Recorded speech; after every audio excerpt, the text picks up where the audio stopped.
Praise the lord. ఈరోజు దేవుడు మనతో మాట్లాడుతున్న వాక్యము వాగ్దానము లూకా సువార్త 1వ అధ్యాయము 37వ వచనము. దేవుడు చెప్పిన ఏ మాట అయినను నిరర్ధకము కానేరదు. హల్లెలూయా. ఈరోజు ఎంత మంచి వాక్యం ద్వారా దేవుడు మనతో మాట్లాడుతున్నారండి. ఇంగ్లీష్లో చూసుకుంటే the word of God will never fail. అంటే దేవుని మాట ఎక్కడ కూడా ఫెయిల్ అవ్వదంట. ఆయన వాక్యములో జీవం ఉన్నది, ఆయన మాటలో జీవం ఉన్నది. ఆయన మాట పలకగానే స్వస్థత జరిగింది, ఆయన చెంగు ముట్టుకోగానే స్వస్థత జరిగింది. ఆయన మాటలలో ఉన్న శక్తి కేవలము నోటి మాట చేతే దేవుడి సృష్టిని మొత్తాన్ని సృష్టించాడు. అంత పవర్ఫుల్ ఆయన మాట. Nothing is impossible to God. ఏదైనా జరగనదంటూ ఏది కూడా లేదు.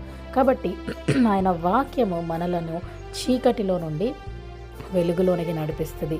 ఆయన వాక్యము మనకు జీవాహారము. ఆయన వాక్యము మనలను బ్రతికిస్తూ ఉంటుంది. వాక్యం చదవడం వల్ల ఎన్ని లాభాలు చూసారా అండి. వాక్యం చదివిన వాడు ఎవ్వరు కూడా ఈ రోజుకి కూడా ఇలా అయిపోయామో, మా జీవితాలు ఇలా అయిపోయాయని ఏ ఒక్కళ్ళు కూడా చెప్పలేదండి.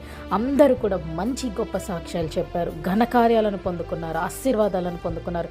దేవునిలోకి వచ్చాము, వాక్యాన్ని చదువుకున్నాము, మా జీవితాలలో కార్యాలు జరిగాయి, స్వస్థతలు జరిగాయి, అద్భుతాలు జరిగాయి, గర్భఫలం వచ్చింది. ఎన్నో ఎన్నో ఎన్నో గొప్ప గొప్ప సాక్ష్యాలు వింటున్నాం.